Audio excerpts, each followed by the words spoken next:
When you're working with puppets like these dogs, it takes a lot of experience to know how to really bring a face to life. Even if you have the best sets and the best puppets and you're all ready to go, the animator is really the one who has to go behind a black curtain and turn this scene into something that has life and has emotion and has vitality.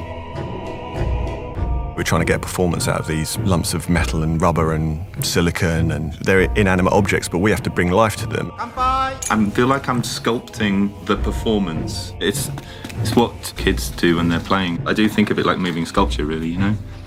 We talked about at a very early stage in the production how the dogs and the humans would actually move and behave. My process is just to sit and watch the animatic. Stop licking your wound! From the timings and the atmosphere, what Wes is looking for. It's working with those rhythms within the film. We've got an amazing cast on this production. The animation comes out of that. You get their personality coming out in the style of the dog. We're listening, Owl.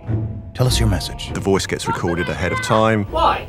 What? Gets broken down phonetically. 通常の無線設備で通信ができたということで、こうしたパラパラ。The actual human characters, they've got a replacement face system. All of the faces were handmade, hand sculpted. It takes up a lot of people's skill and craft, but that's exactly what I think Wes wants to see, and I think it does give it a life to it that isn't present in some other stop frame animated films. The dogs themselves are lip sync. No, you can't ride the pagoda slide. We physically can open their mouths. Who told you that dirty lie? Make their eyes bigger, or they can snarl. We basically had a database of dog action. So the animators could have something to base their animation on. The way they walk can give personality to a character. That's always one of the hardest things to do in animation is a walk.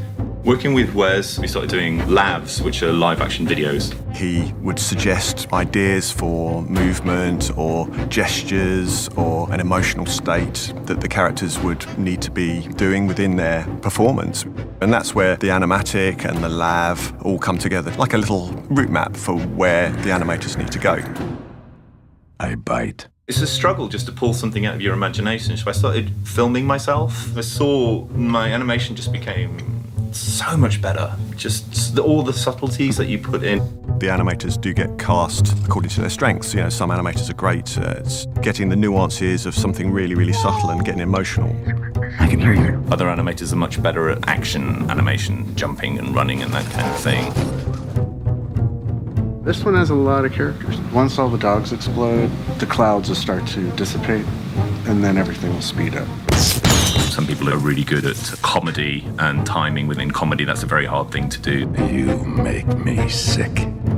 I've heard people laughing at their own shots because they're animating, and as they go, they just start laughing at what they're seeing, being born as they're doing it. Sometimes you don't even really know how it's going from their minds through their hands into your movie.